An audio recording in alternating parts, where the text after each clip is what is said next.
You're watching the Scottish Football Zone with all the build-up and reactions.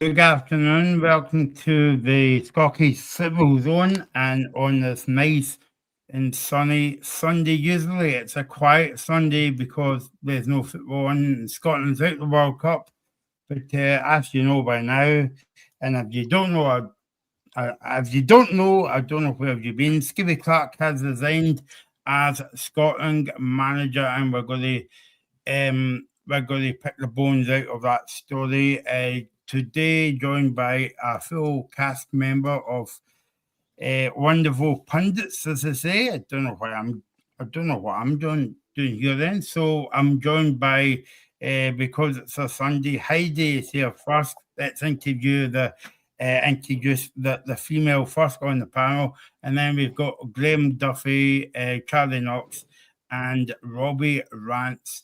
Robbie Collins. There we go. But I think that the best place to start with this, guys, is maybe to get your reactions and let us know your comments in the chat on Facebook, X, Instagram, and Facebook as well. I think there'll be a lot of disappointing fans, disappointing people watching the show, but I would like to say that Stevie Clarke, good luck for the future. It didn't work out in the end, and stuff. So, and you can't knock the guy. He got us to two Euros back to back in a World Cup. Graham, I'll come to you first. It's quite interesting that we're saying that Stevie Clarke is the most successful manager to date. Yes, but yet he played a bit of negative football at the World Cup. What's your take on it? Yeah, I think when I woke up this morning and saw it coming through, I was quite surprised. The fact that he'd walked away from a 4-year contract, which was a mental thing anyway, given that before the World Cup started. But I think it's the right call. You know, to be there 7 years, he's done an incredible job. Nobody can take that away from him. To be the first manager to take us to a Euro since 1996, the first time in 2020, to then do it again and then take us to our first World Cup since 1998, he's done an incredible job.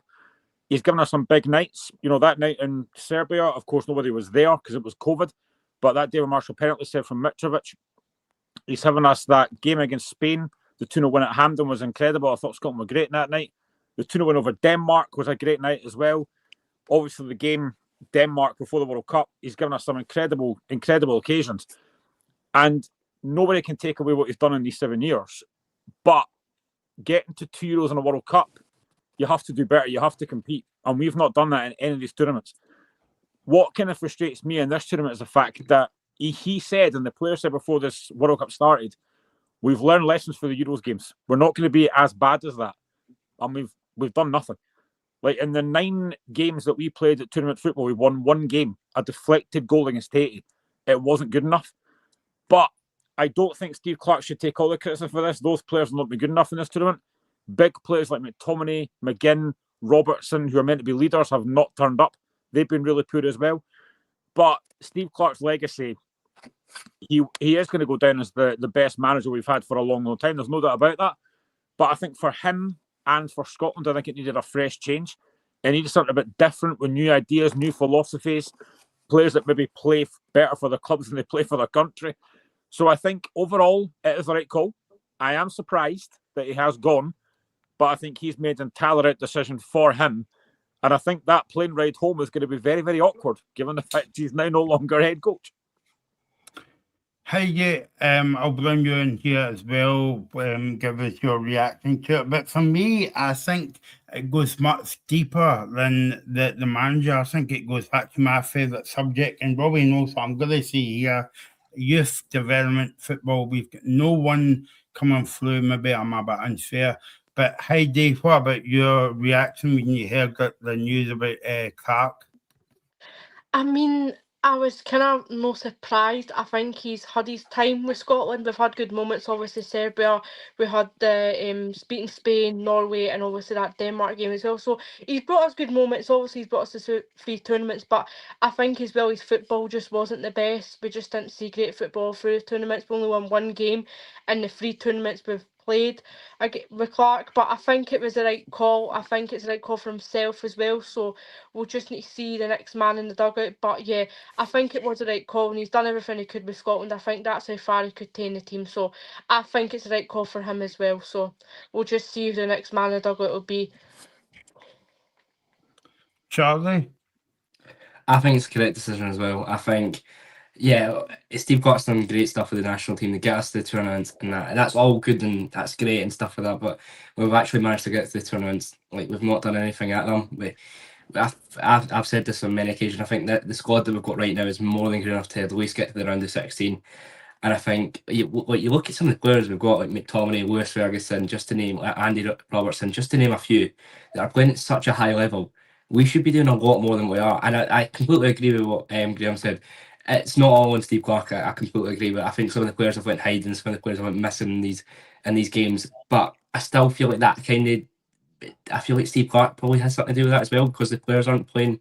Like all these teams that Andy Robertson obviously playing for Liverpool, their attacking team, McTominay, Napoli, they'll be on the ball a lot more than most teams. I think these players are used to being on the ball and attacking, and I feel like that's maybe a reason why. I get it. I'm not going to blame Steve Clarke at all, because it isn't just all on him.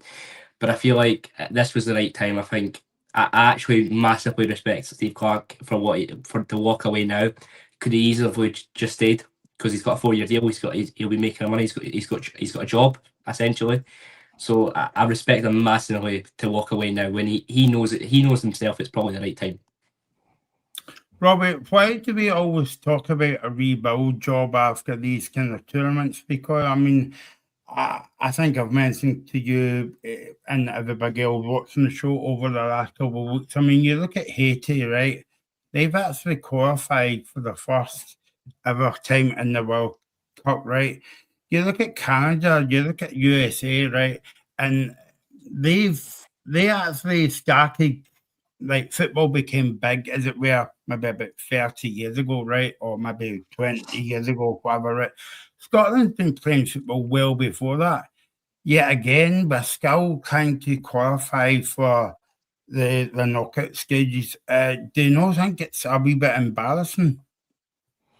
I think you could call it embarrassing. I think when you speak about rebuild now, you're not just talking about rebuild, picking different players in the national team, getting a new manager. And I think you're talking about the SFA having a complete revamp of the members and everybody connected, because even giving Steve Clarke a 4-year contract before the World Cup was an absolute disaster for everybody involved. And we need wholesale changes, and we need it now to try and get the national team and essentially the league back on track. Let's be honest, you don't want to bring it back into club football too early, but you look at the way the league's run, you look at the members in the SFA, the terrible decisions that have been made early years.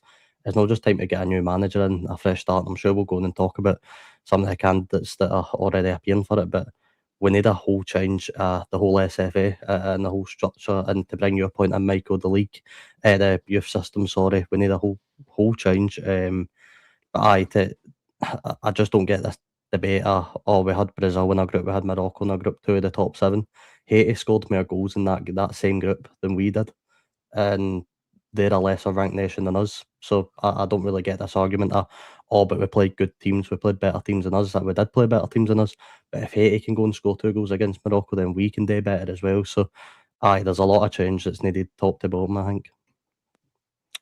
Must be a big show because Reagan's came on. Now I'm on the Keegan Reagan. What's your news about Stevie Clarke resigned from the job? Do you think that the timing was good for man enough for him to say, I've had enough, I'm away? I think it was at the perfect time, Michael, but I think some people went way over the top. I think he's done a great job. I mean, what Steve Clarke done when Scotland first started, when he joined the job, Scotland were getting 20,000 fans in the stadium. You know, no one was interested. I mean, I remember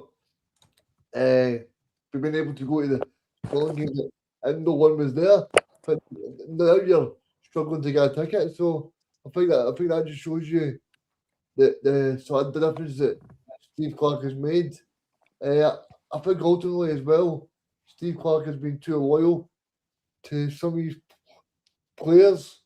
And I think as well, if you look at the Morocco game especially, the fact that we didn't try and have a go for me is a big bugbear again, because I know that people can say that 20 teams are the top 10 in the world, but you still expect to try and see if you can create much, but we didn't really try and do it. We seem to be pretty happy.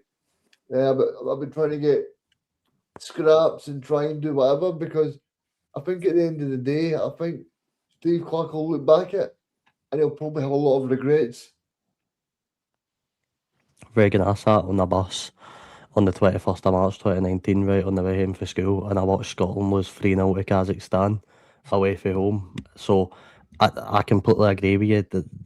I think we speak a lot about progression and wanting to do better in major tournaments, and I think that's allowed. You know, I think everybody wants to see more progression. I think it's a team that can get out the group stage at major tournaments, but to see the progression that Steve Clarke took the team on from 2019 to now has been tremendous. I mean, he's took us, as you said, for an empty Hampden, empty games, and empty wanting to turn up to an actual fan base that are travelling global and in big numbers as well. So I think you can respect Steve Clarke not just for walking away, but for what he did build in that 7-year period. He was Scotland manager. I mean, it's got to be credited somewhat. And as Graham said, he will go down as one of the best managers we've had, considering the fact we've had about a 20-year wait to go to a major tournament. So, you can be critical, of course, but the progression that he's actually took us on it's got to be credited a bit.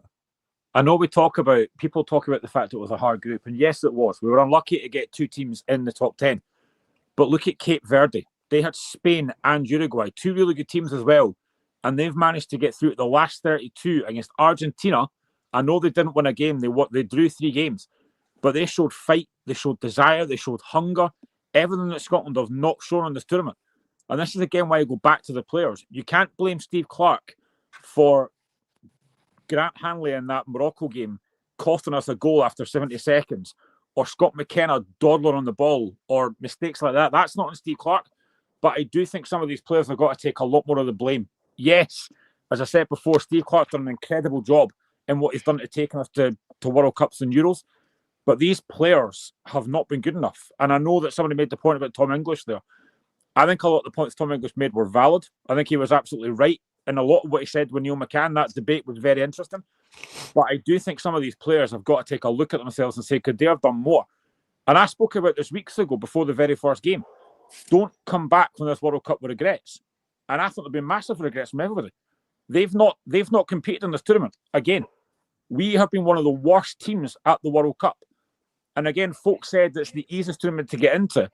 But on the caveat of that, I will say, even if they'd been 32 teams, we'd have qualified anyway because we won our group. So we deserve to be there. But Michael, you say this all the time, and you're right. There's no point being at the party if you don't compete. We've not competed in this. So I think a lot of these players have let Steve Clarke down as well. And again, on the Steve Clarke, I will say as well, one thing about Steve Clarke as well. I think the way that he handled Connie McLaughlin and Ailey Barber was a disgrace. I didn't agree with that at all. Journalists have got a job to do. After the game, they don't want to be sitting there or standing there with Steve Clarke after that Morocco-Brazil game and asking questions. They don't want to be doing that, but they've got a job to do. And for Steve Clarke to actually treat them with that much disrespect, I thought it was really, really poor. So I do think Steve Clarke does go away from this with a lot of positives, but I also think after this tournament, he should have a lot of regrets as well about the way he's handled himself. Just come back to your point, Graham. How do about Cape Verde and all the rest of it? Like, first team at a World Cup. Look at the group that they ran. I quite enjoyed them actually watching playing football, very attacking minded, right? But first team at a World Cup, qualified for the next stages as well. The shackles were off. Nobody was expecting them to do well. when you look at teams like that, and then when you look at Scotland, it's kind of like night and day, Heidi, and I think we had I think I was having this conversation about maybe about 5 years ago about Scotland, so it's not a new thing. Nah, I mean, obviously, Scotland just put themselves to shame, and Cape Verde actually turned up and showed they're actually a decent nation. Like, obviously, they didn't win any of their games, but they drew to Spain, like a top class side like Spain, and Uruguay, who are not bad side either. Like, and they drew to Saudi Arabia as well. They've had a great tournament, and they've showed fight and showed passion, whereas Scotland haven't. The players haven't showed anything. Obviously, like, you can say Clarke's to blame, but some of the players have to take responsibility as well, not just Clarke. As much as Clarke's football wasn't the greatest and his substitutions wasn't the best and his tactics, so on and so forth, but the players as well, they need to step up on big stages, and when it matters, we've got players that can do that can step up on the big stage, so the players have to take responsibility as well, not just Clarke. But yeah, I think that it just puts to shame the fact that like the smallest nation in the World Cup is through to the round, the knockouts of Scotland are, and it's wild.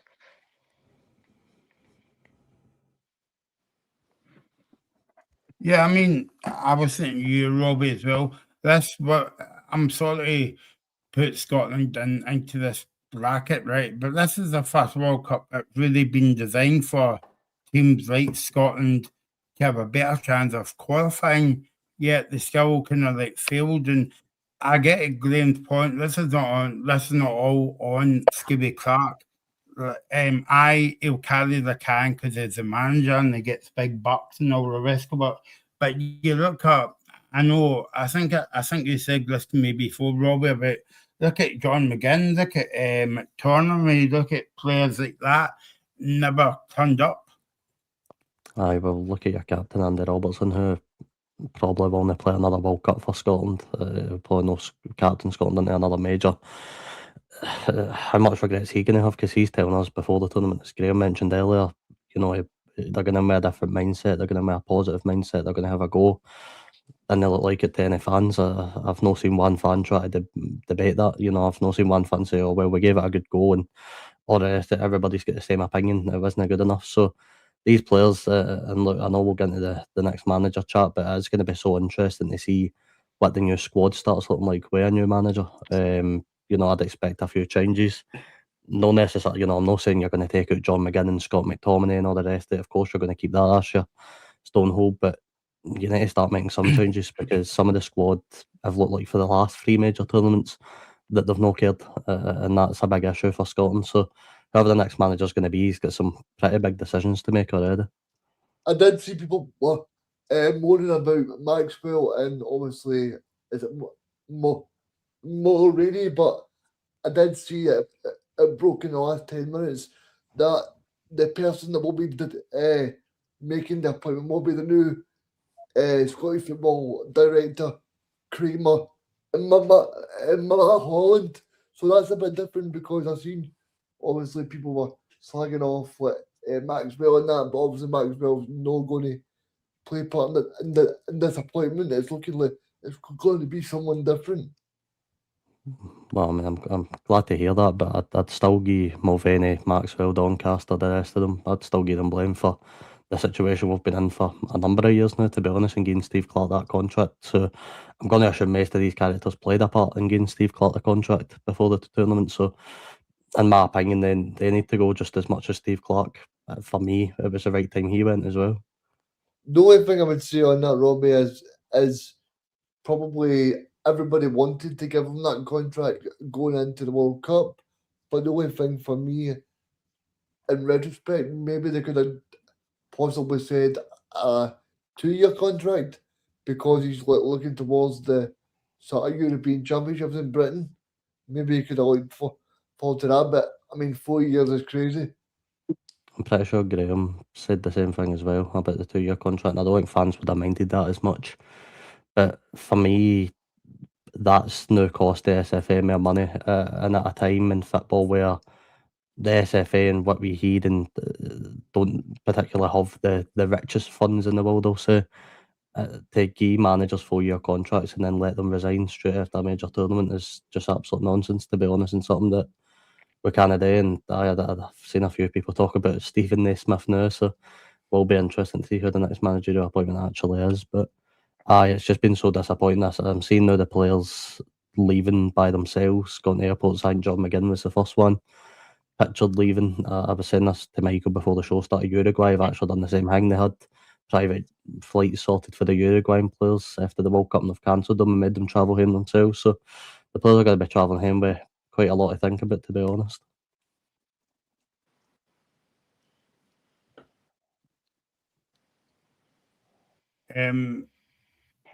I think that Charlie, I think that where we go next is like that's a big question, but like and I know that we were planning to do a show tomorrow night. Obviously, when the news come on, we just had to get a show out as well, to get everybody's reaction on it as well. But I think and I might be thinking like a broken record here, Charlie, but like and I know you've been on the show long enough about, because I'm a big kind of like ambassador for youth football in Scotland as well. But also as well, I know that Reagan was saying about Clemo Holland is at the SFA now. He had a job at Rangers, and I think he was appointed. I can't remember his job title, Rangers, and I know Craig. Craig used to. I used to do a bit of coaching back in the day, and Clemo Holland's a good guy as well. But I'm not being funny, Charlie. But all these people get jobs at the SFA, but what do they actually do? Because I remember a few years ago that was it a Labour guy or a SNP guy got a job at the SFA. He was supposed to go on and make a pathway, and you've never heard of him again. So yeah. But why does other countries can do it and we can't?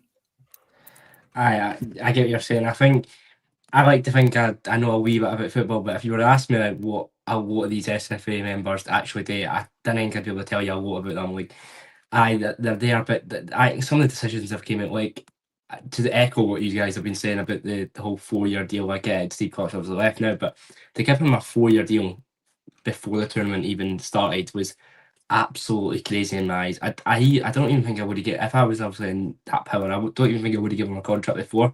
Okay, if he went on today, something decent in the tournament, got to around the 16 or even got out the group stage, I think then you could have discussion. But to give him a contract right after, right before the tournament starts, I just thought it was like a mad decision as well, and like obviously backfired.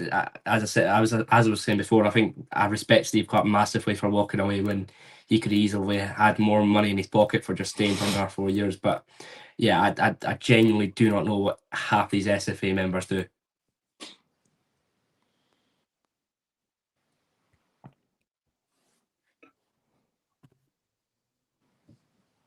I mean, on this point, sorry, Reagan.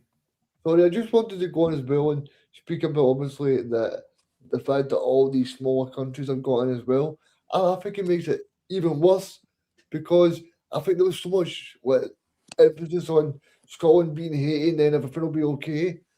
I think we need to go in that game and try and win by 2 or 3 goals at least. And I think the whole, I'm not saying this celebration, but the whole celebration as well was a bit weird to me because we only won 1-0, you know? And I think that's come right back to bite us because at the end of the day, I think if Scotland would have won by 3 or 4 goals, Scotland would have been through, you know? And I think, see, as much as Steve Clarke's done a fantastic job, I don't know if maybe a fresh pair of eyes, maybe somebody just to come in and sort of tell the players that they're good players and they're able to play some great football, because I think sometimes Steve Clarke was too negative. And I think also, I think I said it to you guys the other night. I mean, so some of the guys in Scottish football as well, that he actually doesn't pick as well. Hopefully we can bring in somebody that will look at Scottish football and go, right, who can we bring in? And I mean, instead of bringing in people like Don Hyam, who's never played for Scotland and who's not played at the World Cup, I mean, surely you could have brought in somebody like Stuart Findlay or Stephen Welsh, someone like that who's playing week in, week out, playing really good football and trying to make a very good time for themselves, you know. I just think sometimes Scotland kind of look different places for players, and I totally get it. Like trying to get balance and stuff like that, but Scottish football is a good place to look as well. I love the point about Stephen. Sorry, Robbie. All good. I was just going to say that I love the point about Stephen Welsh, because if you're going to play a game plan against Brazil playing out for the back, there was only one centre half that didn't even make the squad that played that way last season with Motherwell, and it was Stephen Welsh. He's trying to play a back two, play it in the back with two centre halves that respectfully take both of them, and they have a lot of good qualities, but they don't play that way, and that's not their style, and that showed because we didn't just give away 2 defensive errors, we actually gave away 3 over the course of the 3 games. So Regan, I think you're spot on. No having the Robbie, I don't know if you've seen the tweet yesterday, but it was Just from Motherwell. It said if Just was Scottish, but because they play for Motherwell, they don't believe that he would play for Scotland, and that's my point as well. That Just is absolutely ripping it up, and I think that possibly that could have been a guy that if he was Scottish, Steve Clarke definitely wouldn't have took. You know? Aye, no, I would agree with that. And that's where the next manager debate is so interesting, because the main, I suppose, front runner that everybody always talks about when this job comes up, you know, when Clarke does a bad job and people want him to go, is David Moyes. But you're not convincing me that David Moyes is looking at a Scottish game and calling up Stephen Welsh to the national team, because I don't believe that just as much as I don't believe Steve Clarke would have done that. So I'm really not sure what the next manager is or who it's going to be, but we need a bit more bravery in team selections. We need to stop being so lenient and so strict on we're going to pick this team and we're going to play with these players. You need to start trusting the informed players a wee bit more, and we might actually be able to do something at these tournaments.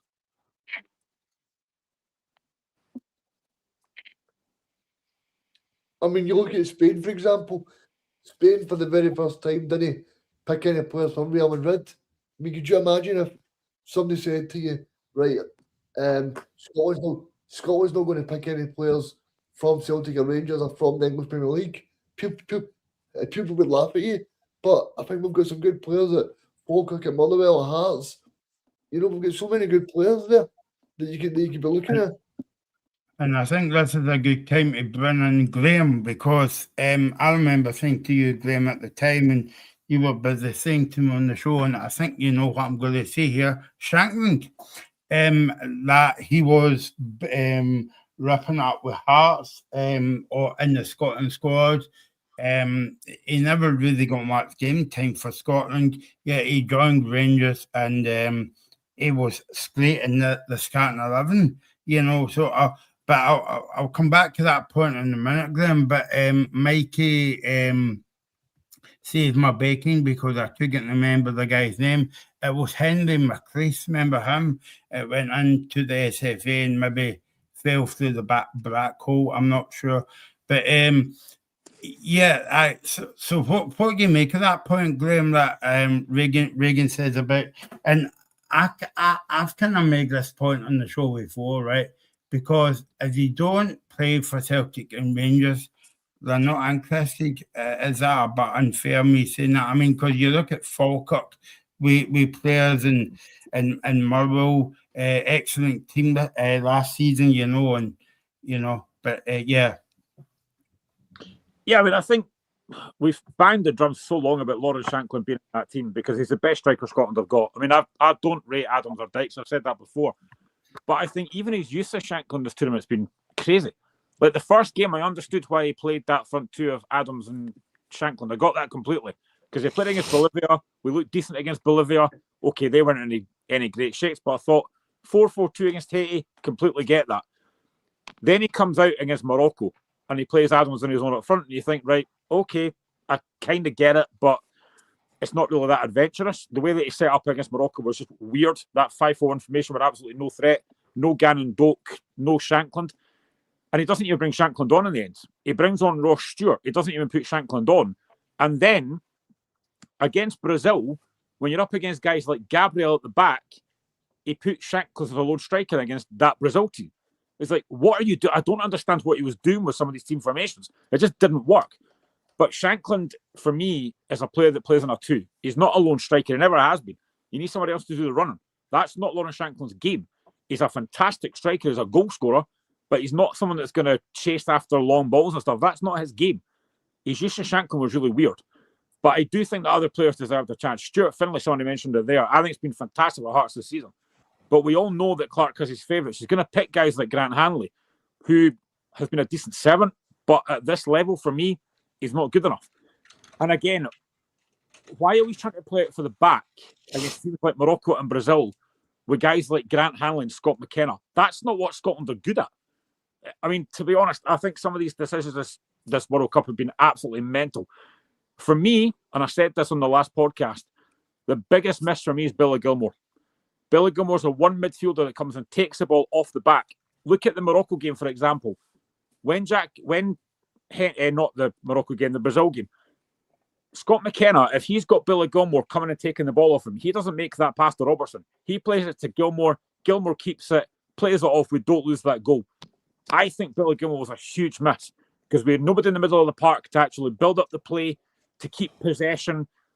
A lot of those midfielders were not good enough. The best player that we had in this tournament was Lewis Ferguson. He can hold his head up high. Nobody else can. But I think a big part as well of where Scotland fail, and I've said this before as well, the best players, or most of the best players in Scotland, are foreign. We rely on a lot of foreign talent to come into Scotland and make our league better. That's another thing that I think goes against us as well. I heard somebody else talk about this in a podcast. Should there be a rule that you have to have at least 3 or 4 homegrown players in your squad or in your team? I wouldn't mind that. If it's going to make Scotland better, then fine. But we don't have enough Scottish talent coming through. Finlay Curtis, he takes Finlay Curtis, gives him barely any minutes. He takes Tyler Fletcher, doesn't get on the park at all. So again, I do think when we do have these young talents, play them more. But we don't do that. Ben Gannon Doak, we all love. But again, we're relying on our young laddie to be our biggest threat going forward because we've got nothing else going forward on that out wide. So I think there are a lot of things that Scotland need to do. A new manager's got to come in and he's got to see if he can bring more out of these players and bring in better players. But frankly, some of these players that played at this World Cup and the Euros should be done now because they've done great to get us there, but they've let Scotland down in 3 big tournaments. And for me, there needs to be a lot more done. And we need to bring in a lot more young Scottish talent because I do think too many of the best players in Scotland are foreigners. I don't agree with that comment saying Ferguson was garbage. I thought Ferguson played really well, to be honest with you guys. I mean, he was our best player, and it's weird because Angus Gunn conceded 4 and 3, and I'd argue he was our second best player the whole tournament. I thought he stopped a couple of the games with being cricket scores, so I don't know. It's like I wouldn't say anybody was like world class or brilliant, but Ferguson was at least trying to do something in the midfield. Where again, you do blame Steve Clarke for the tactics because the midfield was all over the place. I mean, McTominay looked so out of place that I've never seen him like that before. And the Scotland shot, it didn't look like he knew what to do any single time the ball got near him. So, there needs to be a whole reshape of everything for Scotland, including the squad. I know Reagan, you were saying there, Elliot Watt, a player I'd love to see playing in the Scotland squad. Aye, a guy, Graham, you're talking about losing Billy Gilmore. We've got a carbon copy that was left in the house in Lennon Miller that I'd argue could go into the Scotland squad and link up to play really well. I think he's got that ability about him. Again, left in the house. So many different things that was so negative about Steve Clarke that eventually did lead to him resigning. And I think, you could see that in him after the Morocco and Brazil games and the sort of interviews that he done after the games. Again, if he's going to go back into club football, which also we don't know Steve Clarke's plan, the first thing he's going to get asked in any interview he goes to is, why are you being so disrespectful in interviews after the games? Because it was really, really bad, and it put a bad look on us as well. So, he's got an interesting future, I think, Steve Clarke in the game. I think Burnley. Sorry, Mike, I was just going to say a joke there. I was going to say Burnley is a job that's up. I think Steve Clarke would suit that job. You know, I think my only criticism of Clarke doing that interview after the game, Charlie, is I don't know. I mean, I know that FIFA's got this rule about interviewing managers right after the game and interviewing assistant managers at half time, but I don't agree with. That's too American for me. But I mean, Stevie Clarke Puga said, no, I'm not speaking the now. I'll give you an interview in 10 minutes or 15 minutes when I've like cooled down a wee bit. But you know, to give an interview and then not to be a bit arrogant. I don't like to use that word. That's the only word that comes to my mind. But I mean, I think Stevie Clarke should have said, no, I'm not doing the interview. I'll come back out and do it in about 10 minutes. I completely agree. Like, I think his interviews were shocking. Like, but to be fair, I feel like the halftime one, which I agree that shouldn't happen. I feel like, was it not Stephen Naismith who was doing quite a lot of them? I might have only just seen bits of that, Yeah. but it seemed like Naismith was doing most of them. And I just thought after, like, he was all happy and that. Like, of course, because you win the game and that, you're gonna be happy. But he was like brilliant after when he won, classy when we won and that. But then I get it, you're not going to be happy when you lose. I completely understand his frustration, but the presenters, the journalists have all got a job today, like you. I can't imagine the interviews will take too long, like 2 to 5 minutes. Like, they're not going to take too long. I get it, you want to speak to your players, I get all that kind of stuff, but they've got a job today. They're there for a reason, and they've done a lot of hard work to get there, I can imagine. Just take 2 minutes. And I just thought, to be fair, a few managers were quite disrespectful. I'd seen Marcelo Bielsa. I mean, that's a very weird clip I've seen of him just screaming at the interviewer. I just thought that was really weird. But yeah, Steve Clarke is certainly not covered himself in very much glory when it comes to the World Cup, in my opinion. I thought he was massively disrespectful to loads of interviewers. And you take somebody like Charlie, like Ellie Barber, who you hear so many good stories about her, how nice she is, how positive a person she is. It's why she's in the position she's in. And Clark's treating her like that during games. I mean, at least Stephen Naismith at half time during these interviews, he knows how to handle himself. He can be composed about it. He can say it how it is. He's got that managerial experience, of course, at club level that we all thought Clarke would have. And there's a way to, you can be angry in a certain way if you're a manager, but I don't think Clarke realised that he's representing a whole nation at a World Cup where a whole generation's not seen in 28 years. There's a certain way to act in these press conferences, and I think Clarke got every single bit of it wrong, and I think he should actually probably apologise to Ellie Barber and stuff for the way he treated them, because it was absolutely shocking, to be honest with you. How do you think that a lot of people in Scotland will lose a bit of interest in the World Cup? Because I know that if, certain people here at the team down European football, but when they get knocked out of, say, the Champions League and the Conference League, they're not really interested anymore, because the atmosphere when your team was in the World Cup, you just have to look at your shops, shopping centres, buses. I was getting, it was funny, I was getting largs the other day, and even the ferries was kind of like done up with soft tires, and it was brilliant to see. And you had this kind of like feel good factor, but now it's like, oh right, okay, that's it. I think obviously when your nation's at a World Cup, it's obviously not going to be the greatest, but I'm still enjoying it regardless. I think there's a lot of great nations in there, a lot of, like France, for instance, they're on fire. Like, I'm still enjoying the World Cup, but obviously sometimes people will just be a damper at your nations that you've not really got a country to kind of cheer for. But I think at the end of the day, I think the World Cup's still been great regardless. Still a lot of quality teams in that. in the World Cup. So it's still very exciting. But I get what you mean. Obviously, it's just kind of when your country's out, it's like, oh, it's not great. But I'm still enjoying the World Cup regardless. So Graham, I saw this comment in the chat early on, and I'll try and find it. Is any Englishman scout at the SFA?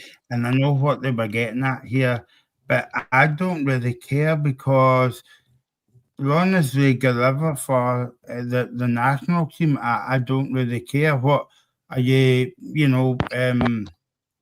so does that mean that if Postecoglou's getting the job, people won't be supporting him because he's a squillion? That's a lot of nonsense, I know like the rivalry and all that's there, but I mean you look at Thomas Tuchel, manager of England, and you look at different managers at the World Cup not being the same nationality as well, Yeah, it doesn't matter. When they come into whether it's a club or a country, they want to do their best for that country. So I don't really mind where they're from. I don't think any Englishman, even if he was at Scotland, is going to be doing their damnedest to make sure we don't qualify for anything. So I don't really think it makes that much difference. But I kind of agree with what Robbie and that said as well. I do think the whole SFA and that needs a complete restructure because a lot of these guys they're not good enough. The folk that gave Steve Clarke that 4-year contract, what were you thinking about? Surely you wait till after the World Cup and see how he does. Yes, he's got us to 2 Euros, and as I said before, he gets great respect for that. But surely before the World Cup, you go, right, we'll see how you get on in the tournament. If you go to the last 32, whatever, then that contract's on the table for you. To give him a 4-year deal before the World Cup was mental. Like, nobody expected that. And I think that's why I've got a lot of respect for Clarke. He could have waited a few days. He could have taken stock and then thought, do you know what? Now I'm gonna resign. But he's done it basically straight after it's been official. We got knocked out, and I've got respect for him for that. I think fair play to him for actually saying, do you know what? I'll maybe taking Scotland as far as I can. I've got us to Euros. I've got us to World Cups. But it's time to step aside and let somebody else do this. But I don't understand why they were so quick to give him that 4-year contract before the tournament started. Because they now look really stupid in giving him that. And I mean, I don't want Robbie was. I don't want to do a Michael Stewart, Michael, because I'll end up getting banned from Hampden. But I do think the SFA need to look at themselves and say, look, there's a clear problem here, because at the end of the day, they must have known that something like this might pop up at the end of the tournament. So I don't know if they were trying to do it quickly because they felt like possibly Steve Clarke might end it. And they're thinking like, we better try and back ourselves here. But I think the SFA would need to look at themselves. But I think it was someone on TalkSport this morning, Michael, that says the SFA get £20 million for qualifying. So hopefully they can spend that money wisely and bring in a proper manager. Aye, well, I think like to take it sort of into the full SFA swing, the reason why we've got such a poor TV deal in our country, it's the reason why we've got such poor youth structure in our country, not enough investment into either. Oh, you get back and you watch yourself then? Just being honest, I just said it how it is. It's true. The way the whole country and the whole footballing structure has been run by the SFA has been shambolic for years. I mean, you look at other countries' TV deals and the way they're getting broadcasted, nothing compared to what we're getting. And I don't mean that in a good way for Scotland. Don't get me wrong, it's definitely go better, but you look at the Sky deal in particular, it's so poor at times. But the next manager has got some big decisions to make. I want to ask you guys about the next manager then, because I know we've not got long left. I mean, who do you guys want to see? Who do you think's going to be the next Scotland manager, if I had to ask all you? John McGlynn. I agree, John McGlynn. I mean, I'd love Postecoglou. Postecoglou. I would love Big Ange. I think that'd be cinema. But if it was maybe if they want to go for another Scottish manager, probably John McGlynn. What about you, Graham? I mean, I just think this screams bring back Craig Levein. 460 over again. Bring him back. Oh, brilliant. Oh dear. Nah, I think, to be honest, I think probably the one that does scream out is Postecoglou. Whether he would take it, whether the SFA would actually go to him and he'd take it, I don't know. But I think you look around Scotland and think, who's available? You're looking at David Moyes. Would David Moyes take it? I mean, I know that they mentioned John McGlynn there. Would a lot of Scotland fans get behind that? I'm not sure. I think it's such a big call. As I said before the show started, the last time we went for him was 2002 with Bertie Vogts, and that failed. If we do go for him again, I don't have an issue with it, but it has to be the right person. It just has to be. They've got to get this right. You know, we've had 7 years of Steve Clarke, so we're going to have to do something a little bit different. It actually starts with the Nations League in September. Those are our next games. So Yep. it's going to be interesting. But if we could get Postecoglou, I'd be well behind that completely. And it's probably I think, Robbie, when you asked the question about who you want as manager, Postecoglou, the reasons why I'm saying that is you saw what he did with Australia, right? He was up here in Scottish football, and a lot of Celtic fans didn't like what he did as well, walk away, but he knows the game inside out. And also, if you want change within the SFA, and you can kick backsides, because I don't think he's a man that you mess about with. I think Ange would be a brilliant appointment for Scotland. I think, as you mentioned, what he's got there, any other candidate that's linked with the job is he's got the international experience managing at that level. He knows how to do it. Plus, his style of football is really, really nice to watch. I think with the players we've got as well, it could suit some of our players. You know, I look at the wingers like Ben Gannon-Doak and Finlay Curtis. I think you can see Ange probably get the best out of they two.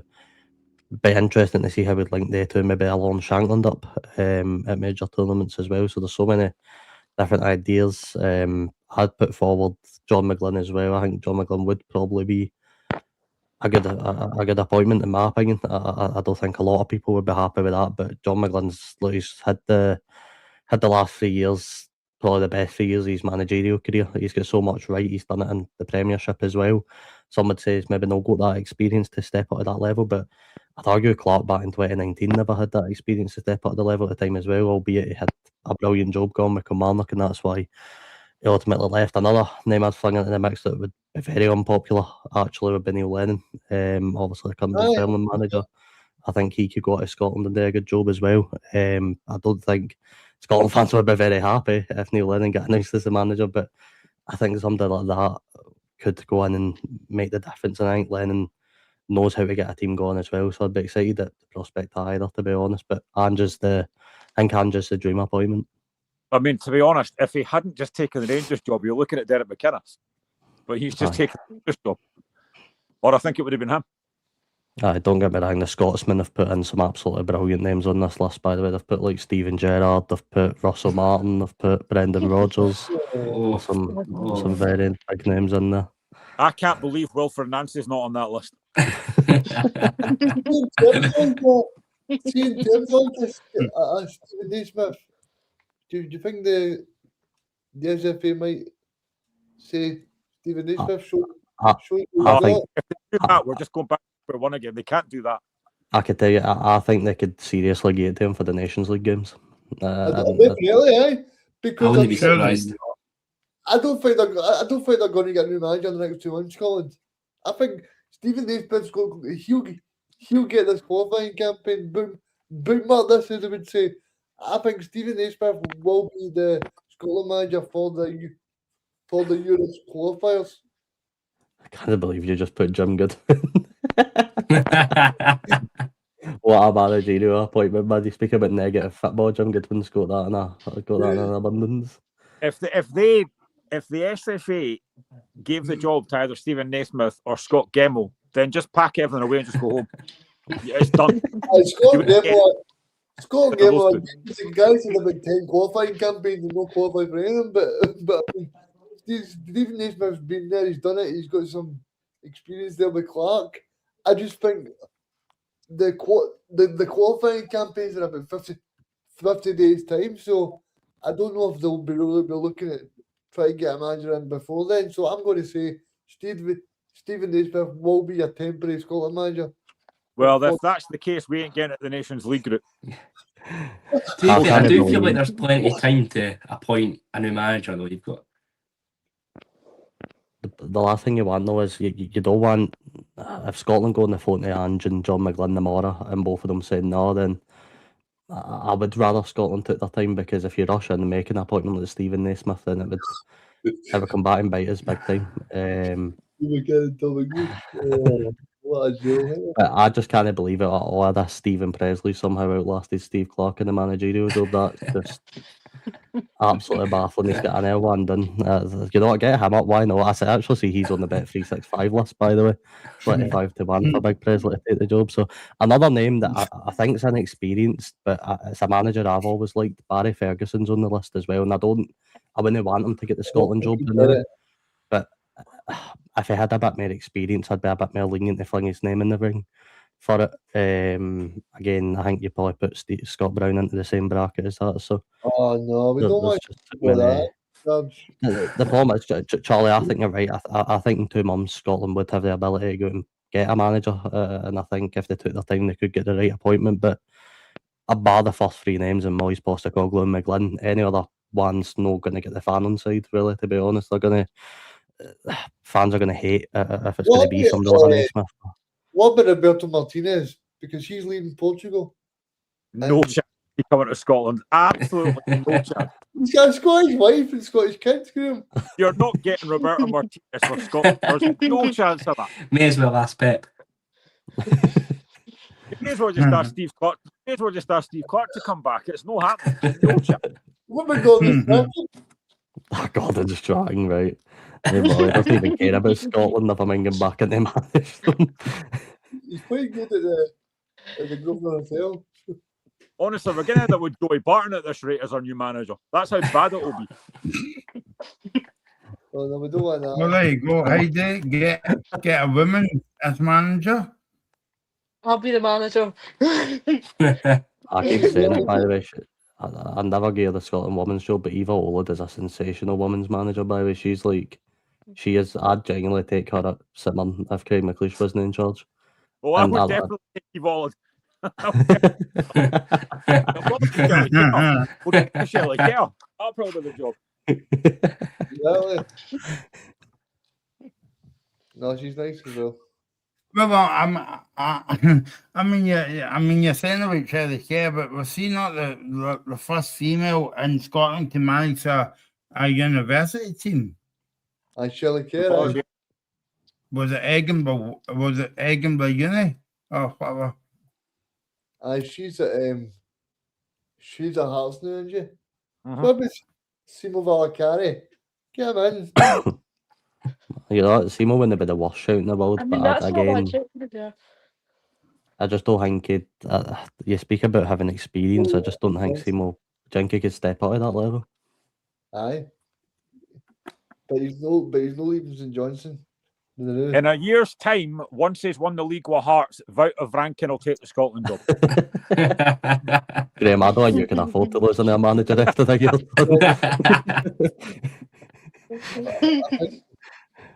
I think Graham's on the Belgian beer already. Wait, it's not Belgium. I've just seen Steve Cooper's linked with the job, and that's just so many bad ones. So look, Heidi. Everybody was looking forward to the summer. Get the World Cup. Obviously, we've got the Commonwealth Games coming up in a few weeks' time. Everybody was feeling good and positive, and then you've got Scotland.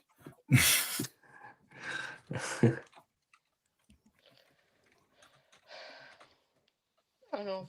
There you go. I think that's. Yeah. They just let you down. Just let you down. Yeah.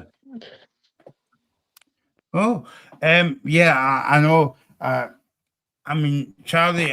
Where do we go from here? Obviously, we spent the past hour, and we might be talking about it over the next few days and whatever. like it's okay getting a new manager in, but we need to get things in place at kind of like grassroots football, because like we don't want to be having the same conversation in about 2 years' time. Aye, definitely. There's a lot to. Obviously, the main focus is definitely on like the national men's team and stuff like that. But there's a lot to work on as well at youth level and stuff like that. So, obviously the SFA have obviously got a tough task, but to be fair, they make a lot of things tough for themselves. So there's still a lot to work on. But as I was saying before, for the men's team, they've got plenty of time to take the time, get the appointment right, interview as many as candidates as they can. They've got, as we were talking about, 50 odd days before the Nations League start. Plenty of time to get everything right. But yeah, in the behind the scenes, there's definitely a lot of work to do for the SFA. Graham, I always talk about outside the box and getting a new manager. Postecoglou for Celtic, nobody heard of him, and everybody was making a fool of his name and all the rest of it. But I think Postecoglou had the last laugh. What about this comment here? Oscar McPhee, Graham? I would actually rather go with the stuff that Reagan's mentioning off to McPhee. I mean, he was at heart dreadful. I know he's a decent set piece coach, but he's not a manager in a million years. No chance for me. I mean, that's a crazy start. 15 tournaments Scott Gemmell is no good. Scotland's here. I mean, if he gets the main job, he might as well put the shorts down.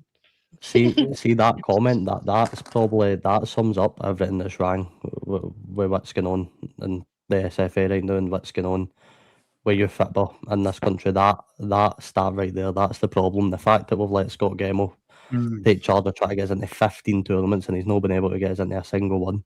I think that just sums up everything that we need to work on as a country. I think the SFA will probably say, do you know what? He's a decent appointment. Let's go for him. I think if that Motherwell manager was available, we could have got him in. But I mean, no anymore. Better ask you. But I mean, because some of the football he was playing was brilliant. See, I think the point on Ange, where people obviously loads of people have been saying Ange and stuff like that. I just think his wages, I feel like they might be big bucks to be spending. The SFA, I don't know. I believe Steve Clarke was on about 500 grand a year. I believe Andrew was in this around about 6 million a year. So I feel like that's a big jump. And yeah, I think Andrew would be great, but I don't know if he'd come down to that region of money. I think the lure of working with Grant Hanley might just swim to take it to the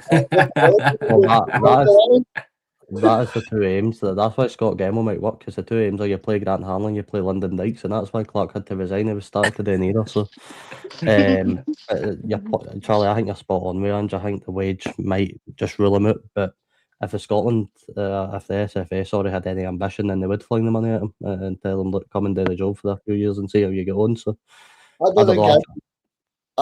don't think Ange would be a guy about money. I mean, I don't think the Australia job would be a lot of money, to be honest with you guys. The thing is with Angelo, you need to give him time because he only wins thing in his second try, so we need to just I know. Just give him a bit of time to settle in. I know Andy's next big ambition is to manage Greece, so I don't know if he's holding it for that job, but because I know he's Australian, but he's from Greece, so I think that's he is the one that we want. Boom boom. Well done. Yeah. See, if we do end up with Moyes, though, I want to ask you quickly. Do you know? Think he is too similar to Clarke in a lot of ways. We're all saying we want David Moyes, but I'm not convinced he's going to be looking at the Scottish Premiership and picking out Stephen Welsh or picking out Elliot Watt or picking out these players that might actually make a difference. I mean, Robbie, I think you're spot on there. Andy's totally rude to reporters as well. Don't you remember that one when he was the manager? The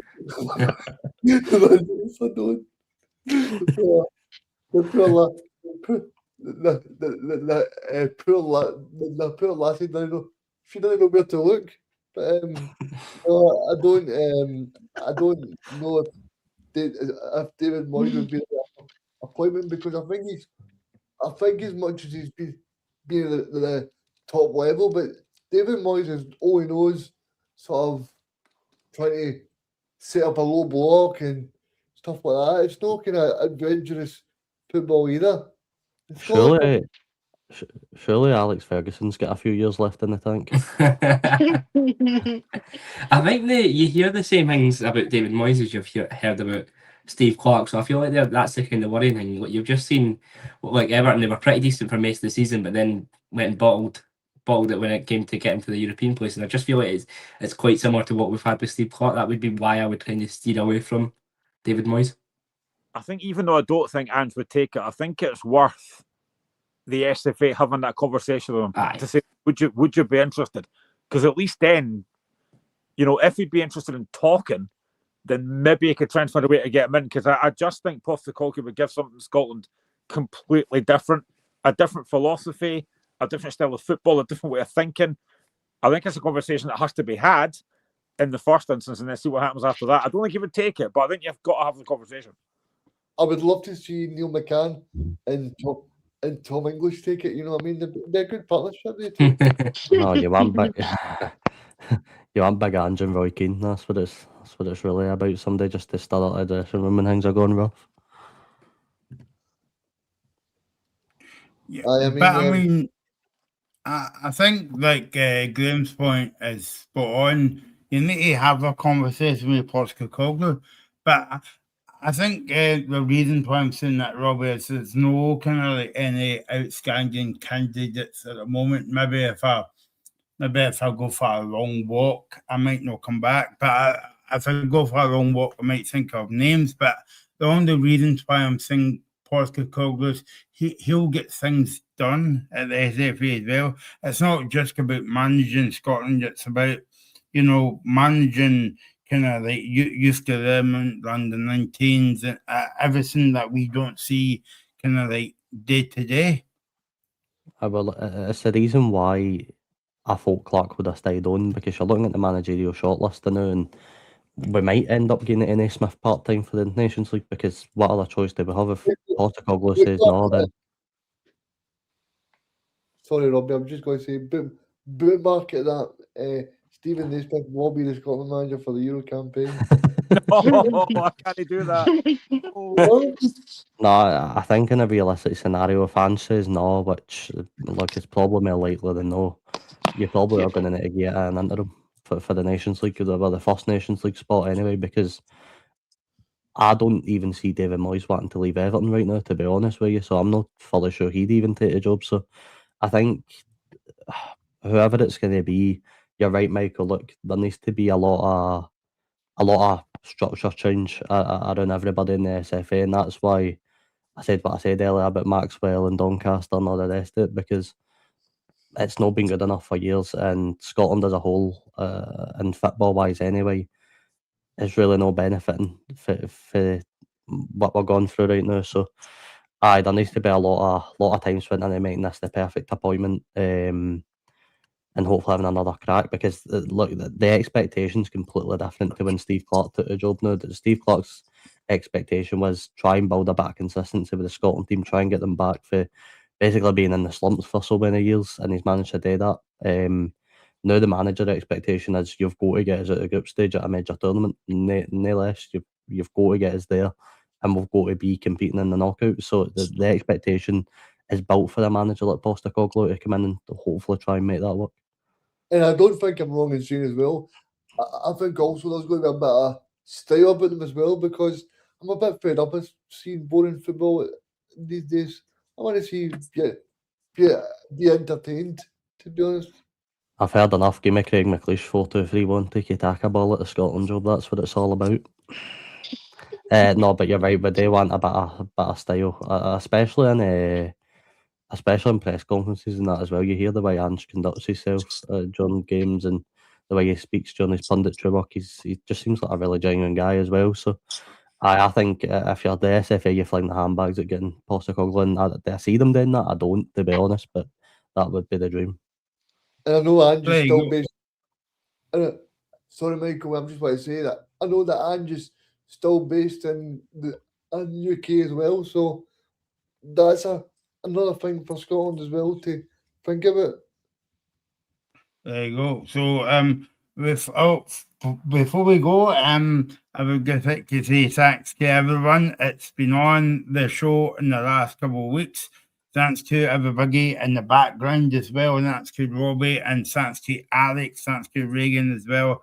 Thanks to everybody. It's Watch the Show. Don't forget, you can subscribe to the channel.